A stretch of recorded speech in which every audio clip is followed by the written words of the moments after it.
लेकिन थोड़ा सा सोच के देखिए, वो केस आपने, वो वाला फील आपने सभी ने लिया होगा कभी बस में या कभी कार में, जब आप जाते हो और अचानक से इस तरह से कोई केस आता है जिसमें आपकी गाड़ी, आपके पेट में ऐसा कुछ गुड़गुड़ सा होता है और आपको ऐसा लगता है कि वेटलेस फील होता है और ऐसा लगता है कि अपन जन्नत में तो नहीं पहुंच गए। आया समझ? किसने, सभी ने फील किया होगा। उस समय आपका टायर जो हल्का सा रोड के ऊपर रहता है, उस समय उतने एक पल के लिए, इसका मतलब आपका टायर जो है वो रोड को लगता ही नहीं है। अरे good afternoon, very good. So last lecture में हम लोगों ने देखा कौन सा वाला, एक कंसेप्ट देखा जिसमें हम लोगों ने देखा लैला। क्या देखा था? लैला। और लैला को मिलने के लिए कौन गया था बेटा अपना? कौन? मधुर गया था। शायद वो गायब है, वो अपना उसके ऊपर पिक्चर निकला है, कौन सा? तेरे नाम, क्योंकि पागल हो गया, क्योंकि उसको जब सारा कुछ किया उसने, जल्दी पहुंचा तो लैला वहां पे प्रेजेंट नहीं थी। ठीक है। और वहां पे हम लोगों ने अलग अलग फॉर्मुलेशन देखे। Suppose we see the unbanked curve road, so वहां पे हमारी वीमैक्स का फॉर्मूला मिला था अंडर रूट ऑफ पार्ले जी, that is called mu are g. और बाद में हम लोगों ने फॉर्मूला देखा बैंक्ड कर्व रोड में, दैट इज वी मैक्स की फॉर्मूला देखा, that is under root of R g in bracket mu plus tan theta by 1 minus mu tan theta. और उसी को हम लोगों ने साइन चेंज किया तो वही हमारा क्या बना था? वी मिनिमम अगर वहां पे बना था, उस तरह से हम लोगों ने फॉर्मुलेशन देखा और उसके केसेस देखे कि क्या क्या चीजें हो सकती है वहां पे। अगर वहां पे फ्रिक्शन की वैल्यू, दैट इज म्यू की वैल्यू 0 बने तो अल्टीमेटली अगर म्यू की वैल्यू 0 भी बनेगी तो वहां पे आपकी गाड़ी जो है इजीली क्या कर सकती है? मूव कर सकती है with the speed under root of R G tan theta. Okay, तो आज हम लोग देखेंगे जिसका नाम है while driving along an unbanked curve road a two wheeler rider has a lean with the vertical. अब देखो, कभी आपने सोचा होगा कि जब भी कभी कोई टर्निंग आती है तो आपके पास जो साइकिल या फिर आपकी जो बाइसिकल है या फिर आपका जो 2-व्हीलर मोटरसाइकिल है, आप लोग आते समय कभी स्पीड में हो गए और आपको अचानक से टर्निंग आ गई, तो आप क्या सिर्फ हैंडल मोल्ड करते हो, ऐसे टिल्ट करते हो, या गाड़ी को हल्का सा इंक्लाइन करते हो? गाड़ी को इंक्लाइन करते हो, बराबर है। अब जिसके पास जो है यहाँ पे बालों में एकदम क्या बोलते कलर लगा के, येलो ऑरेंज कलर की टी शर्ट लगा के, बाद में जो शूज है एकदम कलरफुल लगा के, छपरी निब्बे जो होते हैं जिनके पास कीटिंग होती है, आपने देखा होगा, बराबर है। तो वो जब भी कभी टर्निंग मिलती है तो चांस नहीं छोड़ते गाड़ी को ज्यादा लीन करने के लिए। और ये 100 में से अगर वो 90 बार कर रहे 10 बार गिरते हैं, याद रखना है, ठीक है। तो वो 32 उनके पास दांत है, उसमें से 4-5 दांत जो है टूट ही जाते हैं। गाड़ी का जो है तो अचानक वो तो उसका छोड़ ही दो। लेकिन इस तरह से आपने देखा होगा कि अगर इंक्लिनेशन जितना चाहिए, मतलब जो एंगल चाहिए उससे ज्यादा अगर इंक्लाइन करो तो वहां पे स्किड होने के चांसेस है। लेकिन हम लोग फोकस इस पे करेंगे कि गाड़ी को इंक्लाइन क्यों करना चाहते हो। अब जो छपरी निब्बा नहीं भी है वो भी गाड़ी को इंक्लाइन करते नहीं करते। अब गाड़ी इंक्लाइन करने के पीछे का रीजन, गाड़ी मतलब व्हीकल इंक्लाइन करने के पीछे का रीजन हम लोग आज समझेंगे। और हमको यही समझ में आएगा कि हम लोग जब सेंट्रीपिटल फोर्स हमने पढ़ा भी नहीं था तब से हम लोग उसका इस्तेमाल करते आ रहे हैं अपने इंक्लाइन मोशन के लिए। मतलब इंक्लाइन मोशन मतलब कौन सा? सर्कुलर मोशन के लिए। देखो इस तरह से मान के चलो बेटा कि ये जो है हमारा कर्व रोड है, क्लियर है। और ये मान के चलो हमारी उस बाइसिकल की क्या मान के चलेंगे हम लोग, इसका टायर है। इस तरह से थोड़ा फील लेके चलिएगा, मतलब पूरा का पूरा डायग्राम में निकाल नहीं सकता यहां पे, ठीक है। और ये इसकी क्या मान के चलो, हैंडल, ठीक है। थोड़ा सा इमेजिन करके चलिए, तो हमारा ये रोड है, ये हमारी साइकिल का टायर जो फ्रंट व्यू से हम लोग देख रहे हैं, बराबर है। अब ये जो है साइकिल ने क्या किया, वर्टिकल के साथ थोड़ा सा क्या किया बेटा, उसने इंक्लाइंड किया। क्या किया है? इंक्लिनेशन। अब ये वर्टिकल लाइन ये रही और इसके साथ ये क्या रहा, एंगल ऑफ इंक्लिनेशन थीटा। तो हमको यहां पे ये फाइंड आउट करना है कि बेसिकली जब भी कभी कोई व्हीकल अनबैंक्ड कर्व रोड पे या फिर अनबैंक्ड सर्कुलर रोड पे क्या करे, जा रहा हो, तो कितना इंक्लाइन करेगा। So what we have to find out here in this case, we have to find the value of theta. कितना एंगल ऑफ इंक्लिनेशन करना पड़ेगा। If suppose we have the radius R, कितना रेडियस होगा? R. तो ये circular path होगा, that is arc of curvature. उस curvature का ये क्या होगा? सेंटर। और ये क्या बनेगा? उसका रेडियस। अब हम लोगों ने एक बात सीखी बेटा, कौन सी वाली, कि जब भी कभी कोई ऑब्जेक्ट जिसका मास कितना हो m, तो उसका वेट कितना होता है, बोलो mg। और इस बॉडी का मास किधर होगा? डाउनवर्ड डायरेक्शन में, दैट इज कॉल्ड mg। और ये जो आपको सरफेस दिख रहा है, इस सरफेस के ऊपर जब भी कभी बॉडी क्या करती है, फोर्स लगाएगी, तो इसका नॉर्मल रिएक्शन इस डायरेक्शन में होगा। देखो यहां पे साइकिल अगर सीधी हो, इस तरह से होती तो नॉर्मल रिएक्शन ऊपर होता, क्योंकि साइकिल का जो टायर आपको दिख रहा है, व्हील दिख रहा है, डाउन ऐसे होता सीधा, तो नॉर्मल रिएक्शन किधर होता? ऊपर। लेकिन अब देखो यहां पे जो आपको दिख रहा है व्हील, ये व्हील कैसे हो गया? ऐसे। तो नॉर्मल रिएक्शन भी क्या होगा? ये होगा एक्शन, तो ये होगा रिएक्शन। तो ये बनेगा आपका नॉर्मल रिएक्शन बेटा। और इस नॉर्मल रिएक्शन को हम लोग किससे डिनोट करते थे, बोलो? आर से डिनोट करते थे। What is the R? Capital R is normal reaction. अब देखिएगा यहां पे, ये अगर R is what? Normal reaction. Normal reaction is what? Force. क्या ये? ये अगर फोर्स होगा तो इसका ये वाली साइड जो दिख रही है थीटा की एडजेसेंट वाली, ये क्या बनाएगी? बोलो, आर कॉस ऑफ थीटा। बोलते चलिए, कौन सा? आर कॉस ऑफ थीटा का adjacent is R cos of theta. और थीटा का अपोजिट वाला कौन बनता है? R sine theta. यहां पे हम लोग इसको क्या करें? शिफ्ट करेंगे और यहां पे लिखेंगे बेटा, इसका नाम क्या होगा बेटा? बोलो, ये क्या बनेगा आपका? R sine of theta. आप ध्यान से देखिएगा, आपने ऑटोमेटिकली सेंट्रीपिटल फोर्स को डेवलप किया by inclined certain angle with vertical of your vehicle. आपने व्हीकल को थोड़ा सा इंक्लाइंड करके सेंट्रीपिटल फोर्स को डेवलप किया है ऑटोमेटिकली, और ये सेंट्रीपिटल फोर्स कौन दिख रहा है? आर साइन थीटा दिख रहा है। दिख रहा है नहीं दिख रहा है? मतलब अगर आप इंक्लाइंड नहीं करते हो तो आपका यहां पे सर्कुलर मोशन बराबर से नहीं होगा, वहां पे बहुत ही कम आपको स्पीड करनी पड़ेगी और बाद में धीरे धीरे आपको जाना पड़ेगा, बराबर है। लेकिन स्पीड में जाना हो तो आपको गाड़ी को क्या करते हो? बहुत स्पीड में गाड़ी है और आपको स्पीड में ही घुमाना है, तो आप उसी स्पीड में गाड़ी को इंक्लाइंड करते हो। देखा कभी? साइकिल धीरे है इसलिए हम लोग उसको क्या करते हैं? हैंडल को मोल्ड करते हैं डायरेक्शन चेंज करने के लिए, क्योंकि गाड़ी बहुत ईजी है। इतने स्पीड में आप हैंडल को ऐसे करके देखो, क्या हो जाएगा? गिर जाएंगे गाड़ी, मतलब स्किड आउट हो जाएंगे, या हम लोग डेफिनेटली उसमें एक्सीडेंट होने के चांसेस मैक्सिमम है। इसलिए हम लोग क्या करते हैं बेटा? बोलो, हम लोग थोड़ा सा क्या करते हैं? इंक्लाइंड करते हैं, बराबर है। तो ये हमारा एंगल रहा थीटा, ये आर साइन थीटा, ये आर कॉस थीटा। हम लोग यहां पे सॉल्व करेंगे थीटा निकालने के लिए, तो फटाक से बोलिए, यहां पे पहली तो इक्वेशन बनेगा आर कॉस थीटा, ये किसको? या फिर मुझे बताइए, आर साइन थीटा कौन से डायरेक्शन पे दिख रहा है? Toward the centre of the earth, बराबर है। तो मुझे बताइए that R sine of theta ये किसके बराबर होगा? mv स्क्वायर बाय आर, क्योंकि mv स्क्वायर बाय आर का हमारा क्या है? Centripetal force. यहां पे फटाक से बताओ, यहां पे सेंट्रीपिटल फोर्स का काम कौन कर रहा है? R sine theta. बस समझ में आई? ओके। दूसरा बताइए, आर कॉस थीटा ये किसको बैलेंस कर रहा है? आर कॉस ऑफ थीटा ये बैलेंस कर रहा है mg को। दैट इक्वेशन नंबर 1 और ये क्या है? Equation number 2। दोनों को हम लोग क्या करेंगे? डिवाइड करेंगे। आर से आर क्या हुआ? Cancel. Sine theta by cos theta get tan theta, so m और n होगा कैंसल, v स्क्वायर, r नीचे उतरेगा, that is rg, so theta is equal to tan inverse of v square by rg। So ये theta 3 factor पे depend करता है। पहला factor है बेटा velocity of an vehicle, of a vehicle. R मतलब क्या? रेडियस ऑफ कर्वेचर, जो भी आपका कर्वेचर होगा उसका रेडियस होगा, और जी मतलब एक्सेलरेशन ड्यू टू ग्रेविटी। जी तो हमारा बेसिकली कांस्टेंट हम लोग मान रहे हैं। बस दो ही फैक्टर याद रखिए, कौन सी? वेलोसिटी और एक हमारा आर। तो जनरली आपका एंगल थीटा किस पे डिपेंड करता है? वेलोसिटी पे और आर पे। अब कोई भी रोड पे मान के चलो दो व्हीकल वाले जा रहे, एक सिंपल सा लड़का जो अपनी हीरो होंडा लेके, एक्टिवा लेके बेचारा जा रहा है, बिल्कुल सिंपल सा तेल लगा के, बिल्कुल चंपू वाला बाल किए हुए एक सज्जन लड़का, और पीछे से आया एक केटीएम वाला। अब मुझे बताइए, दोनों के लिए भी आर कैसा होगा? सेम। दोनों के लिए जी कैसा होगा? सेम। लेकिन दोनों के अलग अलग क्या है? वेलोसिटी। तो मुझे बताइए, जब उस वाले सर्कुलर पाथ में दोनों भी क्या करेंगे? गाड़ी को गोल घुमाएंगे, उस समय दोनों का थीटा कैसे कैसे होगा? अलग अलग होगा। रीजन वाई कि दोनों की वेलोसिटी कैसी है? अलग अलग है। आई बात समझ में? लेकिन अगर केटीएम वाले का वी जितना चाहिए, जितना थीटा बनना चाहिए, उससे कहीं अलग अगर वी होता हो तो डेफिनेटली वहां पे एक्सीडेंट होने के चांसेस रहेंगे। आई बात समझ में? क्योंकि एक सर्टेन लिमिट तक ही आप क्या कर सकते हो? बोलो, आप उसको झुका सकते हो। ज्यादा अगर कर लिए तो ये जो mg है, ये mg शिफ्ट हो जाएगा और इस डायरेक्शन में आएगा, जिसकी वजह से बॉडी नीचे दबेगी और गाड़ी झुकना तय है। बात समझ में आई? तो ये सारी चीजें होती है जिसके अपन ऊपर क्वेश्चन जो डील करेंगे उसी ऊपर डील करेंगे। पहले तो हम लोग कंसेप्ट सीखे और उसके अकॉर्डिंग हमारा फॉर्मूला बना है, that is v square by r g tan inverse में। क्लियर है? अब देखेंगे नया कंसेप्ट जिसका नाम है बेटा that minimum safest velocity of a vehicle to move in a well of death. Well of death का मीनिंग होता है मौत का कुआं, याद होगा, बराबर है। सभी ने मीना बाजार में देखा होगा, 15-20 रुपए, 40 रुपए, 100 रुपए जो भी टिकट है, आपने देखा होगा। देखते समय आपको ये मौत का कुआं कुछ इस तरह से नजर आता है। ये होता है मौत का कुआं, बराबर है। इस तरह से मौत का कुआं होता है ये वाला, ठीक है।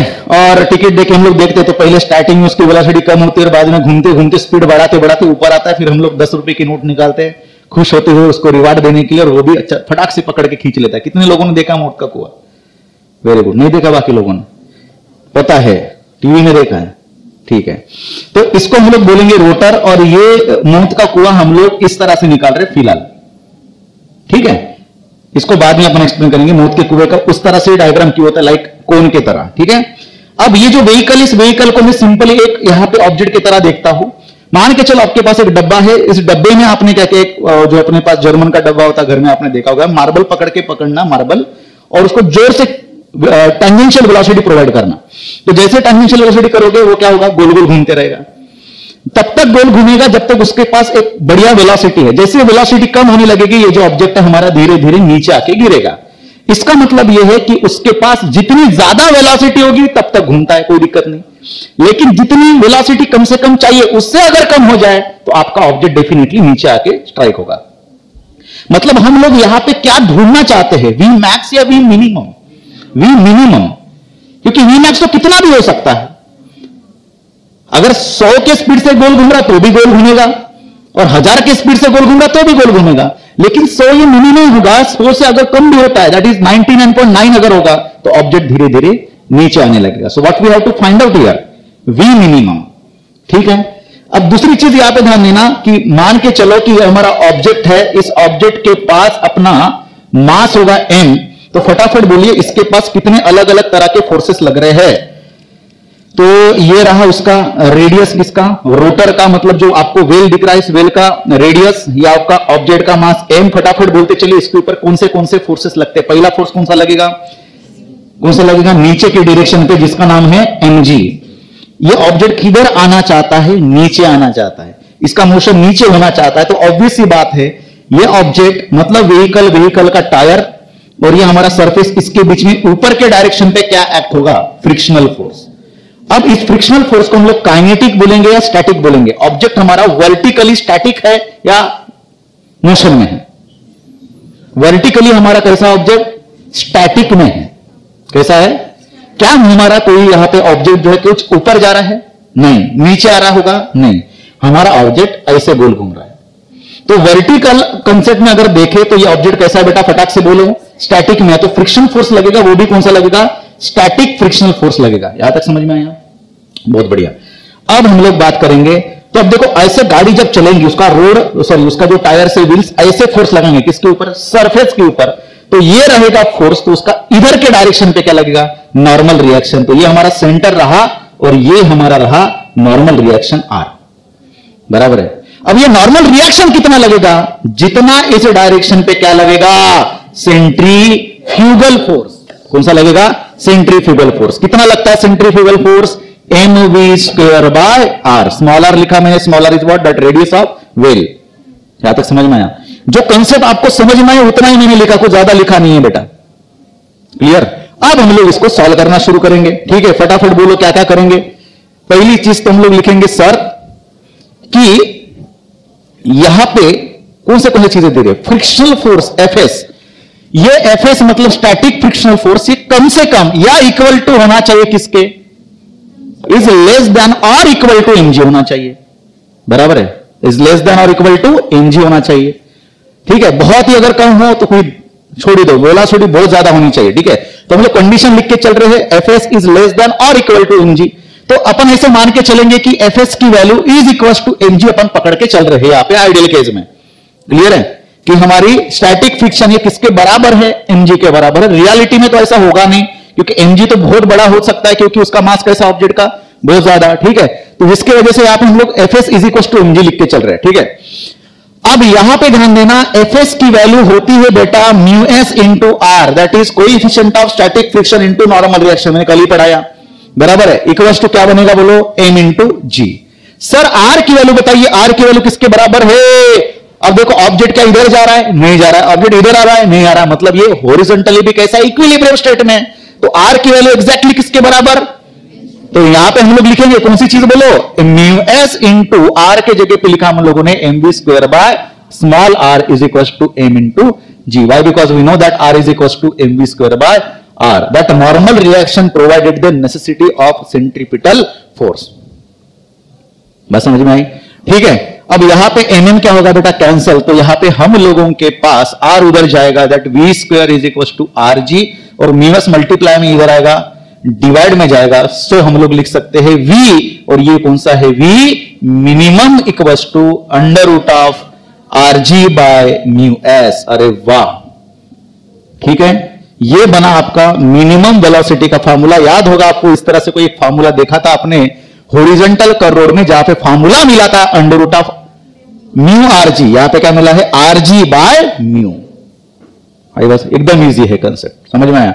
अब ध्यान से देखना यहां पे म्यू एस मतलब कोएफिशिएंट ऑफ स्टैटिक फ्रिक्शन, ये इस फॉर्मूले में आया, इसका मतलब वेलोसिटी पे इसका इंपैक्ट होना ही होना है। जितना म्यू कम होगा वी उतना मैक्सिमम रखना पड़ेगा। तो अगर मार्बल लेते हो, मार्बल कैसा होता है, बहुत ही प्लेन चिकन चोपड़ा होता है, बराबर है। उसको अगर कभी डब्बे में डाल के देखना, बहुत जोर से गोल घुमाना पड़ता है फॉर सर्कुलर मोशन। क्या उतने स्पीड से व्हीकल गोल घूमेगा? नहीं, व्हीकल तो इतनी स्पीड से नहीं गोल घूम सकता। सोचो इतना जोरदार गोल घूमता है, आपने मार्बल को देखा, मतलब ऐसा दिखता है कि दिखता भी नहीं है, इतना जोर से गोल घुमाना पड़ेगा। व्हीकल को इतनी जोर से कैसे गोल घुमाएंगे? इसलिए हम लोग म्यू को क्या करते हैं, बढ़ाते हैं। तो याद होगा आपको याद होगा एक चीज, कौन सी वाली, कि जो मौत का कुआं होता है उसमें बेसिकली जो मटेरियल यूज किया जाता है वो कौन सा होता है, वुडन होता है। वुडन के प्लेट्स होते हैं, उससे बनाया जाता है। और वुड में और आपके उस टायर के रबर में क्या होता है, एक फ्रिक्शन होता है और अच्छा खासा ग्रिप पकड़ता है उस पर रबर, जिसके वजह से वहां पे हम लोग लकड़ी का इस्तेमाल करते हैं वो बनाने के लिए, ठीक है। और मौत का कुआं कुछ इस तरह से नजर आता है बेटा, ये आपने देखा होगा, ये होता है मौत का कुआं एक्चुअल में। अब ये वाला जो दिख रहा है यहां पे, ये इस तरह से इंक्लाइन, क्योंकि गाड़ी आपकी 4 व्हीलर भी वहां पे इस्तेमाल की जाती है कि आपकी गाड़ी इजीली चढ़ा सके। अगर मान के चलो यहां पे मैं व्हीकल चढ़ाना चाहता हूं, कैसे चढ़ेगा? नहीं ना, पॉसिबल नहीं। तो पहले उसको क्या करता है, यहां पे गोल घुमाता है, फिर धीरे धीरे धीरे धीरे बढ़ाएगा। फिर आपने देखा होगा यहां पे स्पीड कैसी होती है, बहुत कम होती है, ज्यादा स्पीड नहीं होती। जैसे जैसे ऊपर आता है उसको स्पीड बनानी पड़ती है। यहां पे इतनी जबरदस्त स्पीड होती है, वाई? बिकॉज यहां पे रेडियस कैसा है, ये R1 है बेटा और ये R2 है। R1 के रिस्पेक्ट में R2 कैसा है, छोटा। जैसे रेडियस बढ़ेगा वेलोसिटी कैसे करनी पड़ेगी, बढ़ानी पड़ती है। इसलिए जब जैसे ऊपर आता है उसकी स्पीड बढ़ती है, फिर वो जब नीचे जाता है तो स्पीड धीरे धीरे कम करते हुए आराम से नीचे वो लैंड करता है। इसलिए उसके पीछे भी फिजिक्स है, याद रखना। इसके वजह से इस तरह का स्ट्रक्चर वो बनाया जाता है। आई बात समझ में? हर चीज के पीछे आपका फिजिक्स है और ये आपको समझना पड़ेगा कि हर, और इसी से कंसेप्ट्स के ऊपर आपके न्यूमेरिकल्स या फिर क्वेश्चंस बनते हैं, ठीक है। अब आगे के कंसेप्ट के चले चलेंगे। अब आगे का कंसेप्ट है बेटा upper limit of A speed of the speed when vehicle is at the top of a convex bridge. अब मान के चलो कोई ऐसा बच्चा है जिसने ना सीटी की ना जेडब्ल्यू की अच्छे से पढ़ाई की और अचानक से तुक्का मार के आ गया और सोच रहा है कि मैं इंजीनियर बनूंगा। और इंजीनियरिंग के कॉलेजेस अपने महाराष्ट्र में तो वैसे भी बहुत पड़े हैं और आपको फोन भी आएंगे 1-2 साल के बाद कि हमारे कॉलेज में वैकेंसीज है, आप आ जाओ, ये करो वो करो, आपको फोन आएंगे एडमिशन के लिए। अब ये एडमिशन के लिए फोन आना मतलब समझ के चलिए, फिर वो तुक्का मार के जो आया बेटा लड़का, अब उसमें कुछ पहले से भी क्वालिटी नहीं है। और जो फोन आपको कर रहा है कोई इंस्टीट्यूट, इसका मतलब उसके पास भी क्वालिटी नहीं है, बराबर है। जो बेटा तुक्का मार के उसके पास भी नहीं है, और जो फोन कर रहा है तुमको कि हमारे पास एडमिशन ले लो, उसके पास भी क्वालिटी नहीं है। चले गए, इंजीनियरिंग कर ली कैसे वैसे, हर पेपर के एक दिन पहले आपने पढ़ाई करके फिर पेपर निकाला, कैसे वैसे आप सिविल इंजीनियर बन गए। अब मुझे बताइए क्या क्वालिटी वाले सिविल इंजीनियर बनोगे?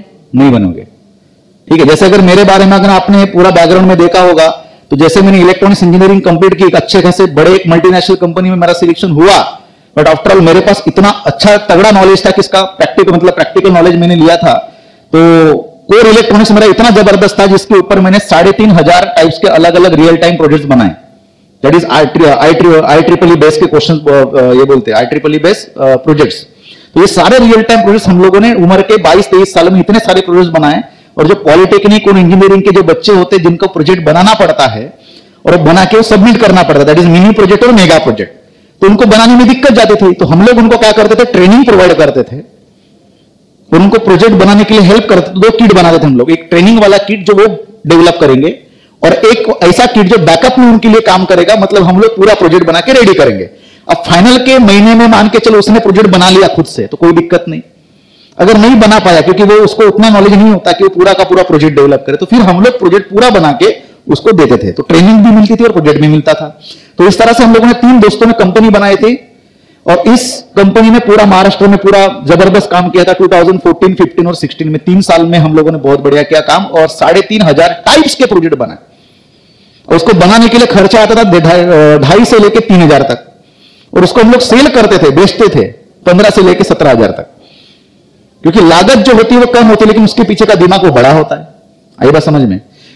तो मान के चलो कि कोई ऐसा बच्चा, ऐसा लड़का जो गया कहां पे सिविल इंजीनियरिंग करने और उसने ऐसा ब्रिज बनाया जो ब्रिज इस तरह से दिख रहा है। कभी ब्रिज ऐसा देखा है आपका? ब्रिज का जो होता है वह ऐसा हल्का सा होता है ना। कॉन्वेक्स का जो रेडियस ऑफ कर्वेचर होता है वो रेडियस ऑफ कर्वेचर बहुत बड़ा होता है।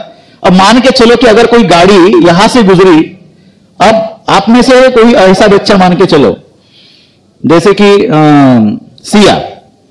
सिया ने बहुत बढ़िया से पढ़ाई की, आगे जाके यूपीएससी दी उसने, और उसके बाद यूपीएससी देने के बाद उसने वो क्या बन गई, कलेक्टर बन गई। अब कलेक्टर का दौरा निकला और ये अचानक से देख रही है नर के डीप एरिया में जाके कि किसने कैसा काम किया है। तो मान के चलो कि इसकी गाड़ी यहां से इस तरह से गुजर रही बेटा, ठीक है, और ये उसके चक्के और गाड़ी के ऊपर क्या है, ये नीली बत्ती इसके ऊपर होती, किसके गाड़ी के ऊपर होती है? हाँ, तो निकली निकली निकली और यहां पे जाके कहीं पे पहुंची, मान के चलो ये रहा, ठीक। ये है हमारी सिया की नीली बत्ती वाली गाड़ी, ठीक है। और ये है उस पूरे कर्वेचर का रेडियस, और ये रेडियस कितना होगा बोलो? आर। कितना होगा? आर।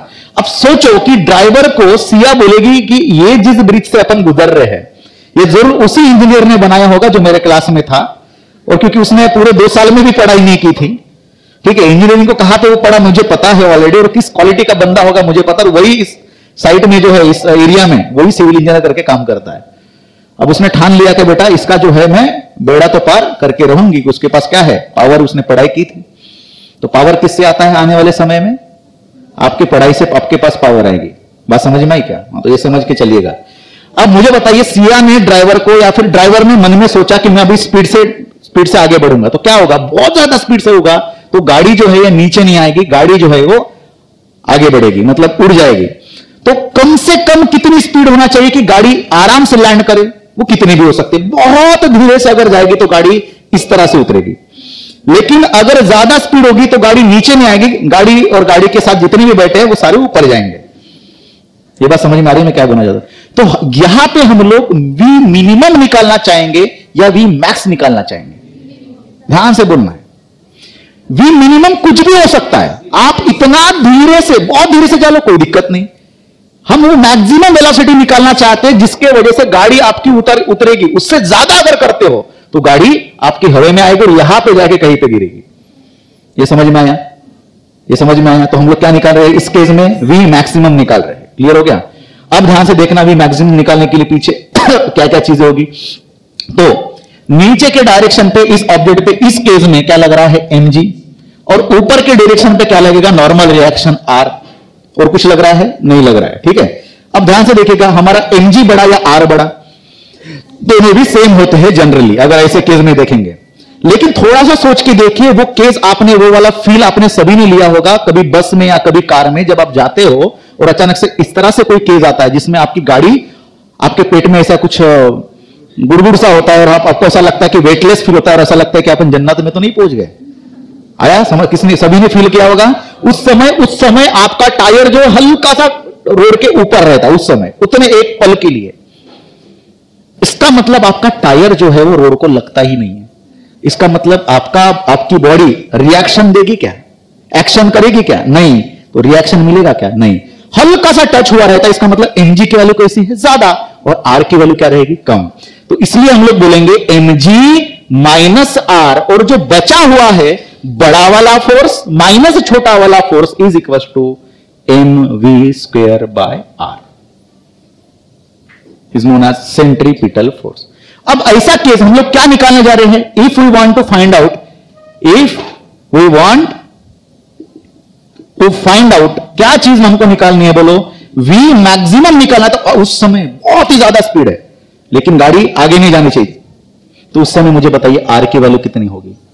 0। टच ही नहीं करेगा आपका टायर, हल्का सा ऐसे रहेगा। आई बात समझ में? तो उस समय r की वैल्यू कितनी? तो बचा क्या है बेटा बोलो? mg is equal to mv square by r। m से m क्या हुआ? कैंसल। r लेके जाइए उधर, तो हमारे पास बचता है कितना? That v square is equal to rg, और v is equal to under root of rg, और इस v को हम लोग v मैक्स बोलेंगे। और यहां पे ध्यान देना, इस केस में आपका म्यू नहीं आता है। मतलब गाड़ी के चक्के अगर नए भी हो बेटा, तो याद रखना है आपको जो है आराम से ही जाना पड़ेगा, भले ही आपकी गाड़ी जो है वो BMW हो, भले ही आपकी गाड़ी एम्बेसिडर हो, या भले ही आपकी गाड़ी ट्रक हो, मास पे डिपेंड नहीं कर रहा है। आपको Vmax इसके अकॉर्डिंग, R के अकॉर्डिंग ही रखना पड़ेगा। मतलब साइड में अगर ट्रक भी होगा तो ट्रक और आपके कलेक्टर की गाड़ी दोनों भी कैसे करनी पड़ेगी, सेम। आई बात समझ में? ये केस होता है इसमें। तो फॉर्मूला देखो कैसे कैसे कैसे कैसे बदलते जा रहा है कल से। अब इसी केस में मान के चलो, उसी सिया आगे जाने के बाद इसी रोड को अगर ये ऐसे देखती है, जहां पे रोड उसने बनाया, उसके दोस्त ने, जो क्लासमेट है, जो सिविल इंजीनियर बनने वाला, ठीक है, 3rd क्लास सिविल इंजीनियर, तो मान के चलो इस तरह से अगर रोड बनाएगा, ठीक है, यहां पे सिया की गाड़ी पहुंच के जो कलेक्टर बनी है, ठीक है, और यहां पे पहुंची है, ठीक है, तो मुझे बताओ यहां पे इस केस में नीचे के डायरेक्शन पे क्या एक्ट होगा बेटा, mg, और गाड़ी जो है इस डायरेक्शन पे फोर्स लगा रही है एक्चुअल में, तो इस डायरेक्शन पे क्या होगा, reaction, and that reaction is known as normal reaction, जो परपेंडिकुलर टू द सरफेस है। दिख रहा है सबको? अब यहां पे ध्यान देना कि ये R जो है, R को बैलेंस कौन कर रहा है, mg बैलेंस कर रहा है। सर कैसे?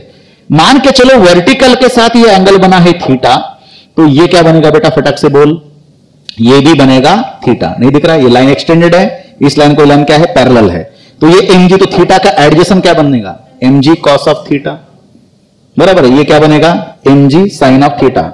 मतलब गाड़ी शुरू भी ना हो तो गाड़ी को ये वाला mg sin ऑफ थीटा जो है वो खींच के लेके आएगा।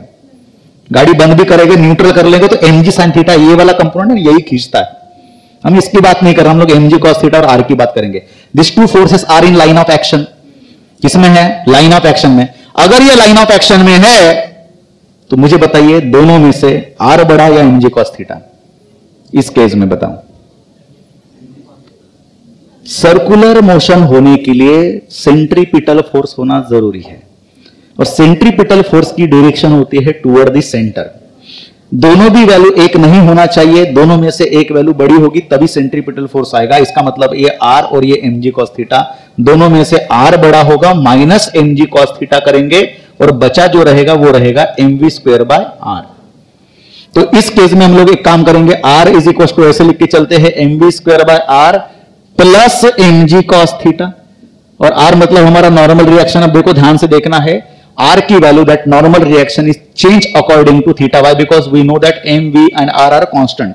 वेलोसिटी अगर कांस्टेंट रख रहे, देखो थीटा की वैल्यू अगर 0 बन जाए, थीटा की वैल्यू अगर, ये वर्टिकल के साथ एंगल है ना, थीटा की वैल्यू अगर 0 बन जाए तो cos 0 की वैल्यू कितनी बनेगी, 1 इंटू mg, बराबर है। तो उस समय r कैसा होता है, सबसे ज्यादा।